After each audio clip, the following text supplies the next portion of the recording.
Okay, we're going to start off defining mindfulness according to John Kabat-Zinn, who is the chair of the mindfulness-based stress reduction program. So mindfulness starts by paying attention or focusing, as some of you guys mentioned, on purpose. And that's important because you're choosing to intentionally focus your thoughts in your mind. And what are we purposefully paying attention to? The present moment. We're not focusing on the past. We're not focusing on the future. Because what can happen if we focus on the past and the future is we create this emotional distress or worry sometimes. You might be thinking about an event that's out of your control that happened yesterday or a week ago or a couple years ago. Or maybe you're anxious about something that's yet to come. And I'm just going to acknowledge that this past year, a lot of us went through a lot of hardships and situations that brought about great stress. So it's natural to want to dwell on those situations and even grow anxious about what's going to happen in the future. But instead, mindfulness helps to ground us in the present moment. And then this last part of the definition is kind of key because we're paying attention on purpose to the present moment in a non-judgmental way. And this can be kind of difficult for humans to practice because we are constantly judging ourselves, decisions, people we encounter, our thoughts. You know, think about it. We every day have to make a decision and weigh the pros and cons of that decision. We encounter people who have different opinions or beliefs than us. Maybe someone's in a bad mood and they respond to us in a way that wasn't pleasant. And so we're judgmental creatures. But what's great about practicing mindfulness and observing what's going on in a non-judgmental way is we get to observe these decisions and all these encounters, which can help us avoid reacting quickly and rashly. Okay, so let's look at an example using a picture. So we have this man and he's walking in the park with his dog. And there's two thought bubbles, one's over the man's head. So I am going to narrate what this guy is thinking about. Okay, so he's anxious about bills he hasn't paid and this pile of mail that's waiting for him when he gets home. He's recalling a time when his wife found out that their computer broke during their big move, and it was a huge expense that they didn't have the money for at the time. He looks to be nervous because he has a public speaking event coming up, and he doesn't want the audience to be bored. He can't remember if he put on matching socks that day. He hit traffic on the way to the park and someone cut him off and he got really upset. And all on top of this, he's had a song stuck in his head the whole day. Okay, so overall, this guy is probably not enjoying his walk very much, which is in fact making him more stressed, which is ironic because he went to the park in the first place to de-stress with his dog. So now I'm going to move the picture over here. And would anyone like to unmute themselves and narrate what the dog is thinking about on this walk?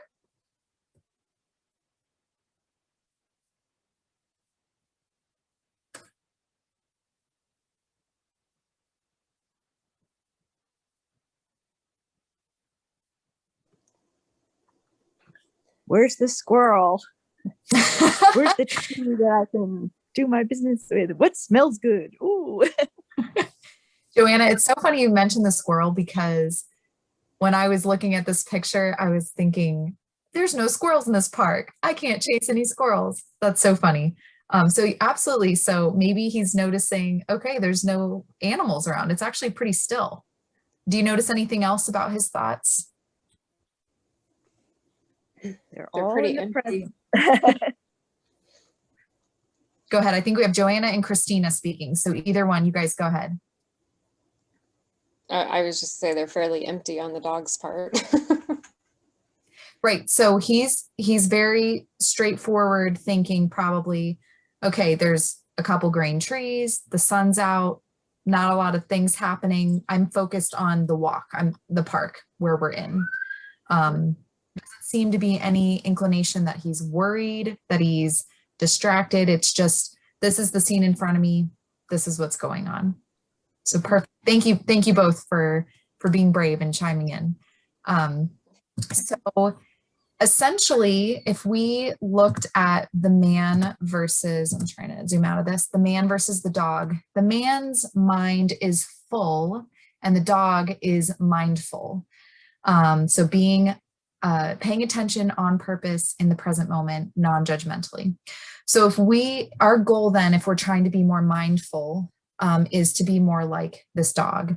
And so if the man wanted to be more mindful, he would acknowledge, hey, I've got a lot on my mind. I'm distracted. I'm stressed. He wouldn't judge himself for that. He wouldn't think, you're terrible. Here you're trying to enjoy your walk. Why aren't you thinking about the present moment? He would just gently and purposefully guide his mind back to the present moment, which is being on a walk with his dog.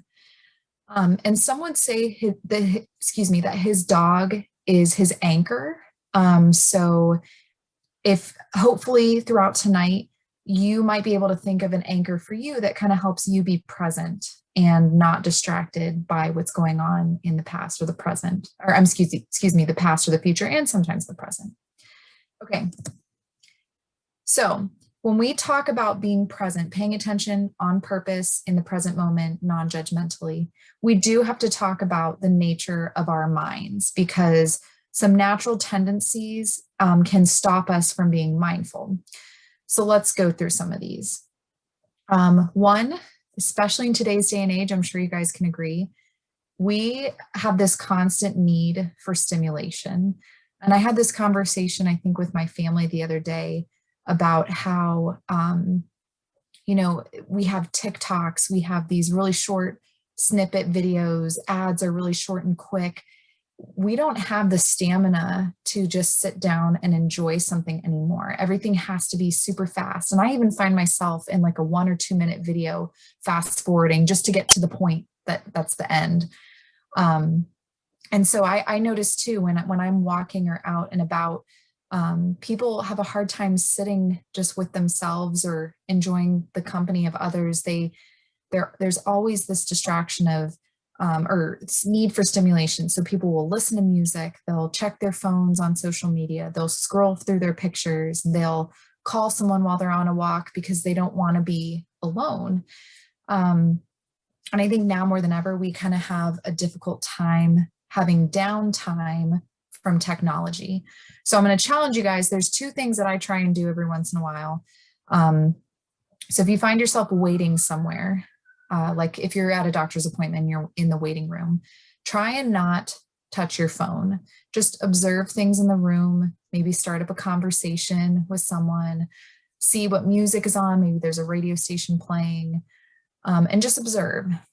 The other thing you can do is truly try and eat as a family, 1 meal a day, and listen to each other's stories, have conversations, focus on your food, try and enjoy that company rather than eating in front of a TV or with other distractions at hand. Which brings me up to point 2. So naturally our minds get distracted by the stimulations we just talked about. Maybe it's a task that you forgot on your list that you get distracted by, and emotions can be distracting. Maybe you can relate to the fact that you might be anxious about the future, and so you're having a hard time working on a work project or being with family. Or maybe you got really upset by something and it's hard. You find it hard to be present with a friend because all you keep thinking about is that you're so upset about the situation. The other things our minds do is they wander. This is very natural because we constantly have different thoughts popping in our heads as distractions and stimulations are all over the place. And you can also experience this endless amount of thoughts, especially when anxiety and stress kicks in. You might find yourself lost in a sea of worries or making up scenarios, and all these thoughts just keep washing over you to the point where you feel like your head is swimming or even drowning.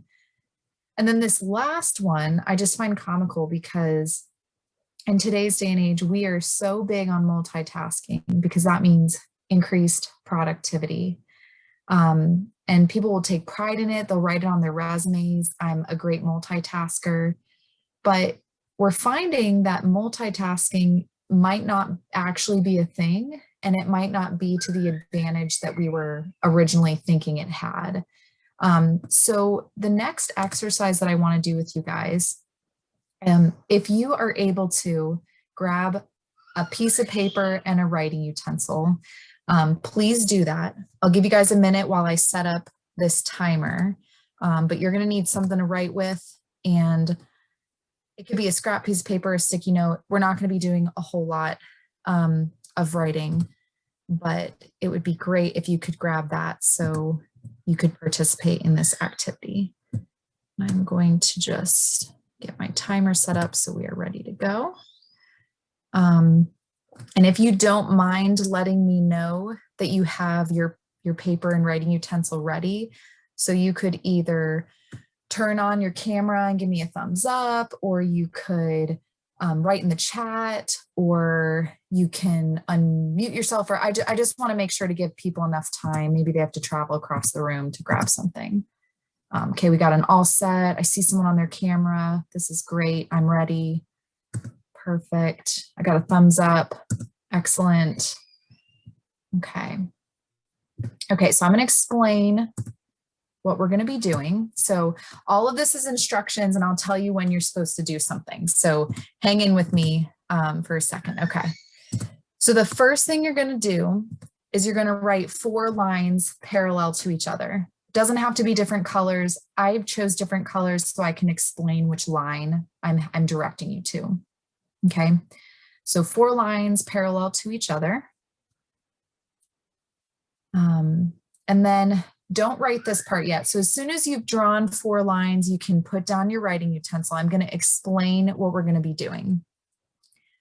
So on the first line, which in my case is the blue line, when I tell you to, not yet, you're going to write the sentence.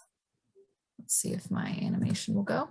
I am a great multitasker. Okay. But I'm going to start this timer. So I'm going to count us down, 3, 2, 1, go. You're going to write the sentence. And when you're finished writing your sentence on that first line, you're going to look up at the timer and jot down how many seconds it took you to write, I am a great multitasker. Okay. Does everyone understand? And I'll just wait a second. Give me a no or unmute yourself. Okay. So let me count us down. Get ready to write. Don't forget to jot down the number of seconds it took you. So 3, 2, 1, begin. Oh, of course it's going to do that.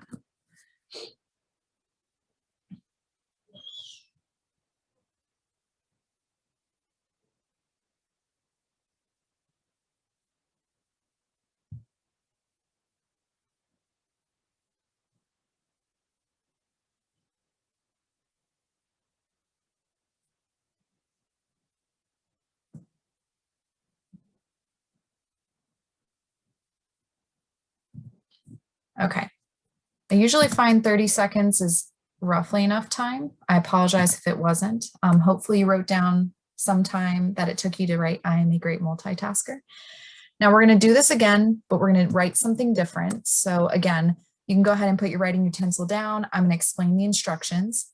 On this second line that you drew, so in my case, it's the orange line, you are going to write the numbers 1 through 20 in sequential order. You don't have to do commas or periods. All you're doing is 1, 2, 3, 4, 5, so on and so forth until 20. And you'll do the same thing where when you finished writing 20, you will look up at the timer, see approximately how many seconds it took you, and jot that down next to that sentence, okay, or next to those numbers. Okay. I'm going to count us down. So 3, 2, 1, go.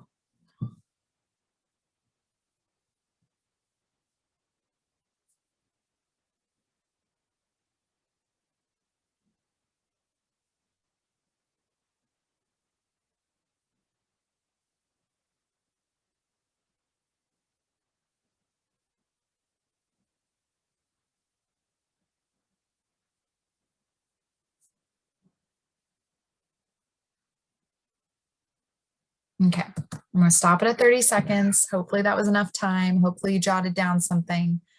Okay, this is the last activity. So we've just completed 2 tasks, but now we're going to multitask. So let me explain. So go ahead and put down your writing utensil. Let me explain the instructions first. On this 3rd line, you're going to start writing the sentence. So you're going to write the letter I, the very first letter. Then you're going to jump down to the 4th line and write the first number, which is 1. You'll jump back up to the 3rd line and write the second letter of the sentence, which is A. Then you'll jump down to the 4th line to write the second number, which is 2.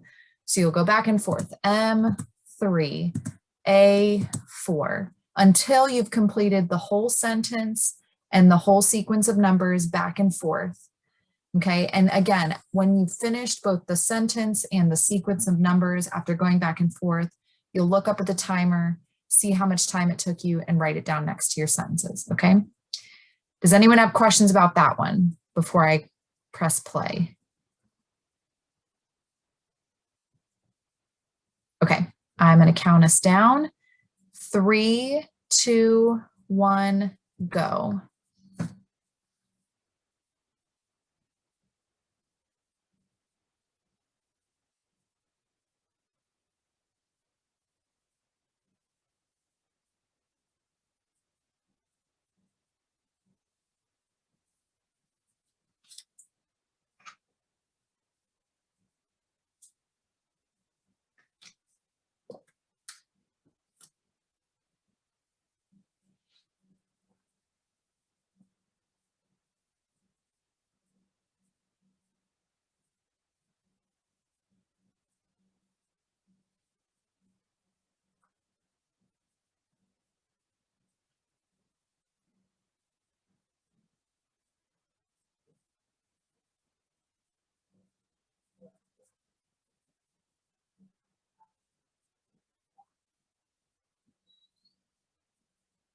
All right, I'm going to stop us at a minute. Again, hopefully that was enough time. So now I'm curious, does anyone want to share how it went completing that multitasking step? And also if you want to, I'm curious if you added together the times to complete the first 2 tasks and compared it to your multitasking time, how did you do? Were you faster at multitasking or faster doing each task individually? You can type in the chat, you can unmute, whichever you'd like.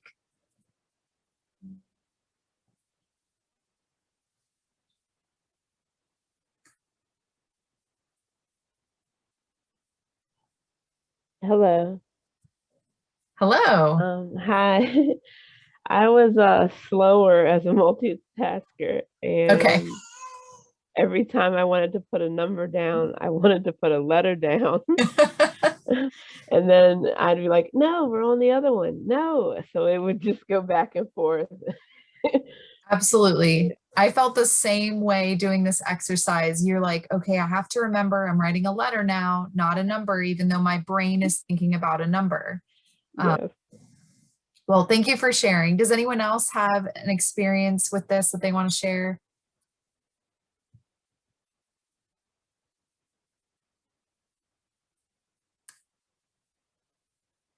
Oh, I just realized we have chats. I'm sorry. Let me look.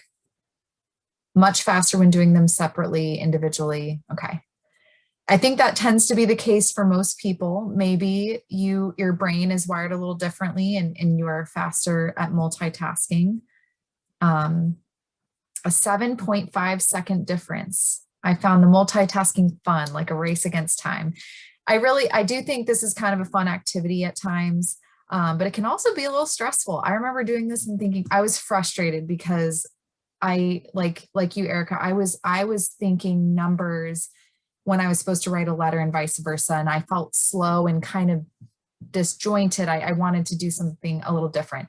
So you can imagine when we are trying to multitask with something in our life, it might be a little bit more stressful for us. And so that is kind of the point I'm trying to make is there's actually some research and studies out there that are showing we're actually not great multitaskers. And go ahead and move to our next slide to show you. Unfortunately, we all want to be like this person who's doing it all. They're doing all their work and being really productive. But what it turns out to be happening, I'm seeing people are saying it took them almost twice as long, but they had to readjust their brain. And neither line had a meaning as a whole, if that makes sense. Okay, so I think this might get at what you're trying to say, Erin. But there seems to be, what some of these studies are finding is that our minds can't focus on two things at once, so we can't focus on that whole piece. What's happening, according to this picture, is this man might be checking his email, but then his brain stops and then is going to scheduling and then stops and then goes to checking his phone and then stops and then goes to another device. So it's like we're taking a video snapshot and we're slowing it down, and we're seeing there's these very quick, fast motions between tasks. We're not doing things simultaneously. We're stopping and doing things one at a time. So that's why multitasking might not be as effective, because we're not able to give our whole attention and focus to one task. We're constantly flitting between different tasks. So I'm going to do one more little bit of explanation before bringing mindfulness in here, because some of you might be thinking, well, okay, why is it that our minds do this? For those of you who are not anatomy, like you're not a huge fan of anatomy, we're going to break this down really simply. But I wanted to share with you what the brain does when it's taking in information and responding to that information. So we see this picture of a person's brain, and we're going to start down here at the bottom where it says brain stem. And so we've renamed this the reptile brain. And so what it's doing is that part of the brain is recording information from your five senses. So imagine like a little lizard basking in the sun. He's feeling temperatures. He's tasting and smelling things with his tongue. He's taking in sights. He's listening for sounds. And he takes all those messages and delivers them to the brain. Then we have this little dark blue spot, which is the amygdala. Also, we've renamed the guard dog brain. And this part of the brain alerts the brain and the body to prepare for a threat. So it's the emotional reactivity center. So imagine that your reptile brain smelt smoke, said, hey, this is what we smell. The guard dog brain would say, oh, we need to be on alert. Smoke means there might be a fire. Well, the orange part of the brain, the prefrontal cortex or the human brain, so literally imagine a human walking a dog, is the logical reasoning part of our brain. It numbs the intensity of the threat we might be experiencing so that we can think clearly. And so therefore it modulates the guard dog brain. So it's walking the guard dog brain on a leash. The guard dog brain starts to get really hyperactive and it calms it down. This light blue part next to the guard dog brain is called the hippocampus or the memory brain. And it memorizes events for the future. It's important to note why it's next to the guard dog brain, because if you have ever experienced chronic or excessive stress or a traumatic experience, the guard dog brain can get hyperactive, and the memory brain being so close can store those memories more easily. So that's why it's easier to remember traumatic experiences and stressful events. So what happens when we are chronically stressed or undergo trauma is the guard dog brain gets hyperactive. So again, imagine that guard dog on a leash, barking, wildly lunging, and it can get out of control where the human brain can't calm it down. And so this causes us to be emotionally reactive. Okay, so let's talk about then mindfulness with this emotional reactivity. Mindfulness, or creating a pause, is creating a space between our reactive action and reflective decision making. So I know those words kind of confused me when I first saw this, but let's take an example. Let's pretend that you are cut off in traffic, and your reactive action might be to blare your horn, to shout some expletives, and to get really upset. But by pausing and reflecting on the situation, you can assess what's going on and allow yourself the chance to think and intentionally choose how you're going to react. So that's reflective decision making. So you may decide and choose, I'm going to blare my horn, shout some expletives, and get upset. But at least you made that decision consciously rather than reactively, kind of like an instinct or a quick rash reaction. Or you might assess the situation and say, okay, I'm observing what's happening. I realized that I was able to back off and not get hit. Neither of our cars were harmed. They actually stuck their head out the window, gave me one of those, I'm so sorry, looks. So I'm assessing we're okay. And I'm going to decide not to get upset. So that would be another way that you're assessing the situation to make a decision by taking that pause. I also want to point out that a pause can be unique to everyone. So it might be for you, if you're stressed, you need to just go outside and take a pause, take a break. You might want to spend time with loved ones. My colleague explained to a group we were co-presenting with that when she gets stressed, will close her eyes and she will feel objects around her and just describe them because it helps ground her in the present. She's trying to focus on something in front of her rather than the stress that she's encountering. Another one is breathing, focusing on your breath. And what's great about that is you don't have to have anything on hand. There's no materials required. You are just focusing on how air goes into your body, how it expands your chest, and then how it decompresses your chest and leaves your body. And then last but not least, other mindfulness practices can help create a pause. Okay. So again, my colleague Drudy has offered a lot of mindfulness programs with her work. And so this was some of her participants' responses to the question, what does a pause mean to you? So they shared with her, it was a way for them to connect with others and themselves. It allowed them a much needed rest or break. And I love this one, but it allowed them to change their attitude or their outlook. So instead of reacting rashly and negatively to stress or crises, they tried to make the best of the situation and see what good can come from it.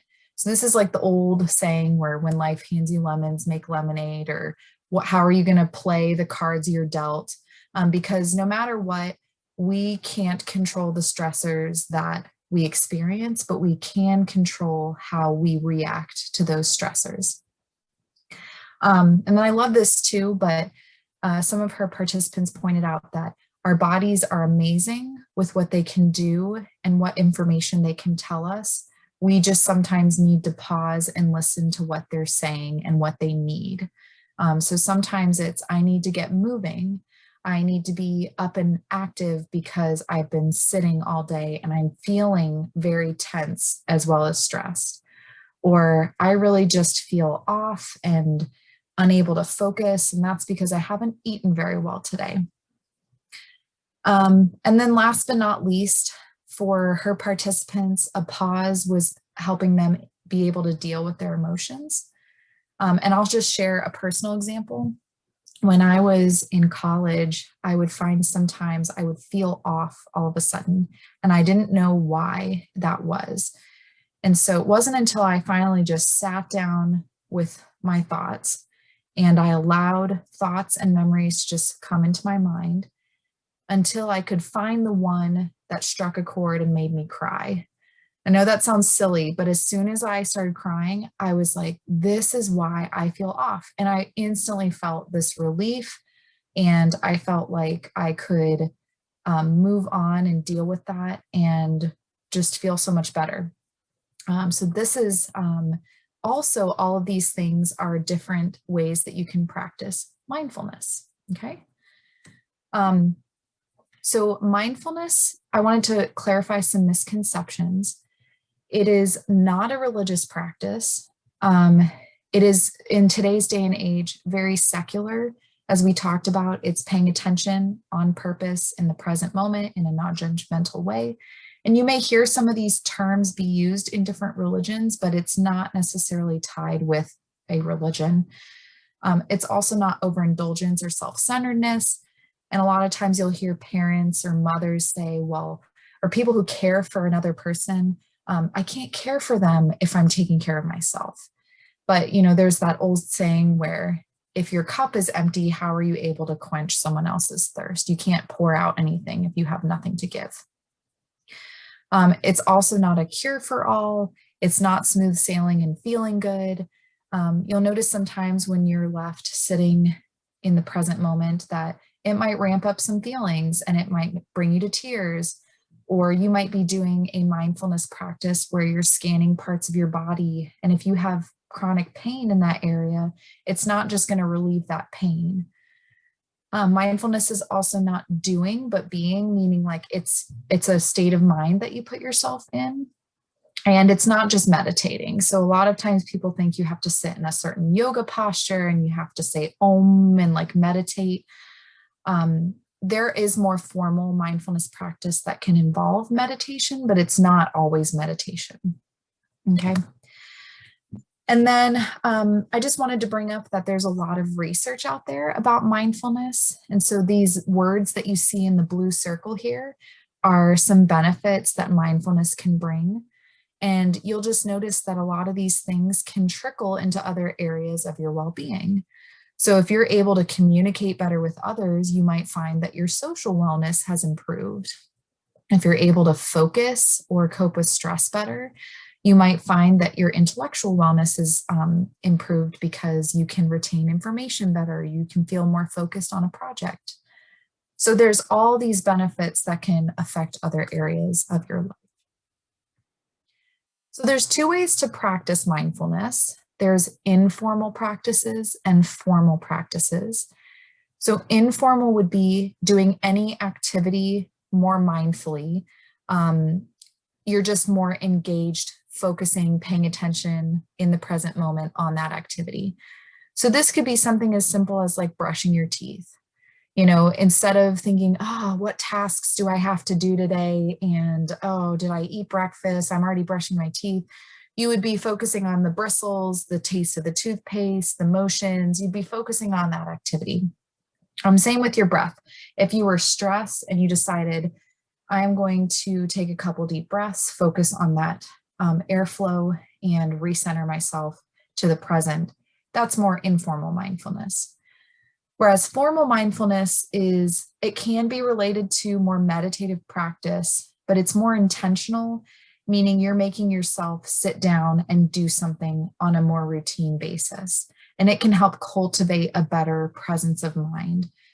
So this would be, for example, if you decided that every morning you were going to practice a deep breathing exercise. That's more routine. You're sitting down, you have an intention and purpose of, I'm going to do this practice every morning. So that's the difference between informal and formal mindful practice. These are some examples of how you can implement mindfulness on a daily basis. So we've got those daily activities I mentioned, brushing your teeth, enjoying a shower. Mindful eating is great. I'm always a huge fan of that, being from a nutrition background. So removing those screens and technology and focusing on your 5 senses while you're eating. Interacting with others is great. I want you guys to imagine, okay, you have a family member or a boss or someone who you're trying to talk to, and they're not listening to you. They're half listening. They're doing something else. Maybe they're checking emails or they're on their phone while you're talking to them. You probably are not getting much out of that interaction and feeling worse off. So being more present, practicing active listening. So we're focusing on purpose to that present conversation, non-judgmentally. These can all bring about greater relationships with others. And then practicing gratitude and compassion, especially genuine gratitude and compassion can be a form of practicing mindfulness. And then in the environment, so that would be like you're walking outside, you're taking a deep breath at a traffic light, you're focusing on your body's movements or the things that you're observing throughout your day. Okay, so I wanted to talk really quickly about this guide that Drudy Patel, myself, and Amy Rhodes co-authored. It's called the Mindfulness Guide for Adults. And it was originally written for educational, professional use, but also personal use. So it's not just something you can use in work or to educate others. You can use it for yourself. And we wrote it for all levels of practice. So if you are new to practicing mindfulness or you're more advanced, we've written it for all experience levels. And the great thing is it has scripts, it has suggested timelines, it has adaptations to the activities, both like physical adaptations or time lengths if you only have a few minutes versus you have more time. And it has visuals too. You're seeing someone's demonstrating a pose that we're suggesting to do. And so it's a great tool for personal use or professional use to enhance programs or just enhance your everyday routine. And I wanted to mention that we are selling this guide and you can purchase it at this website. And I can actually share a resource at the end for you guys to download, or I can even ask if it can be shared via email so that you guys know where you can go look up and purchase this guide if you want to practice mindfulness on your own or incorporate it into your work. All right. So before we end with another quick activity, I really like this quote. It's again by Jon Kabat-Zinn. You can't stop the wave, but you can learn to surf. So this is again going back to that. We are going to encounter stress in life, but instead of being drowned by it, we can learn to surf and ride the waves. So I hope you find that inspirational.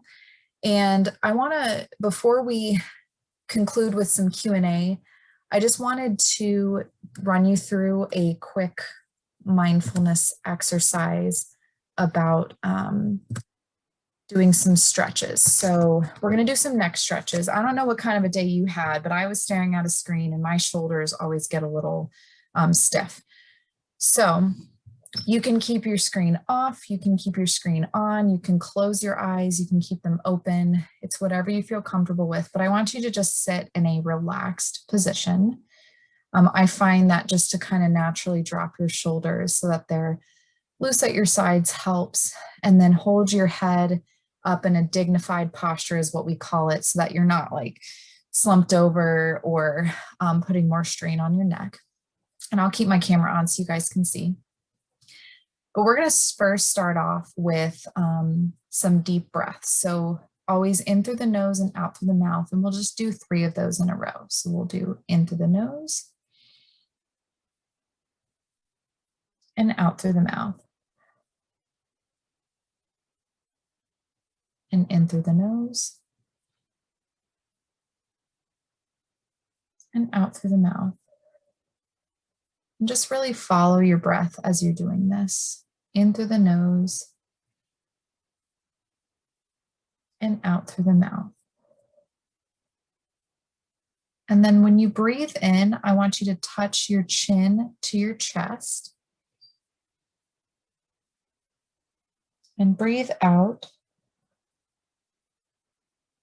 And you want to hold your head so that you're not straining your neck, but you do feel a slight stretch.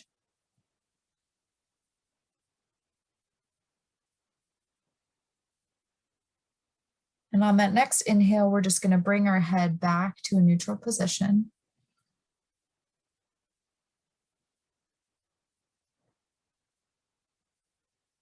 And then this time, we're going to look up towards the ceiling. So you'll inhale. And exhale. Again, you want to have a comfortable position, feeling a stretch in your neck.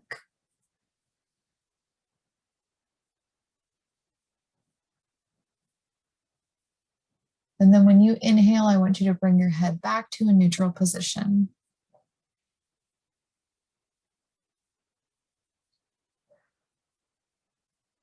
We're going to do 2 more things. So on this next inhale, I want you to try and touch your right cheek to your right shoulder. You don't want to go all the way down because that'll cause some strain in your neck. Just to a comfortable place. And just breathe while you do that.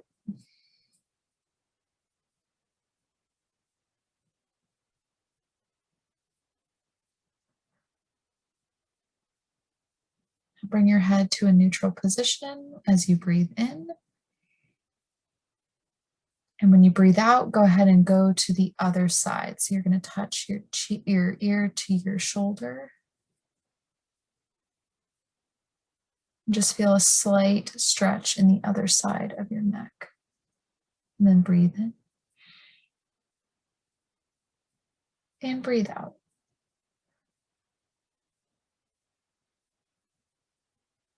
And on that next inhale, we're going to bring our head back to a neutral position.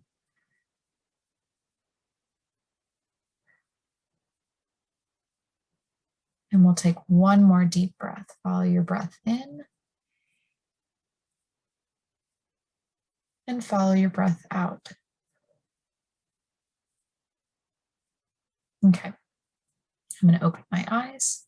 I hope you guys found that relaxing and a way to pay attention to breath and also stretching and those sensations in the present moment, non-judgmentally, and you were able to focus on those.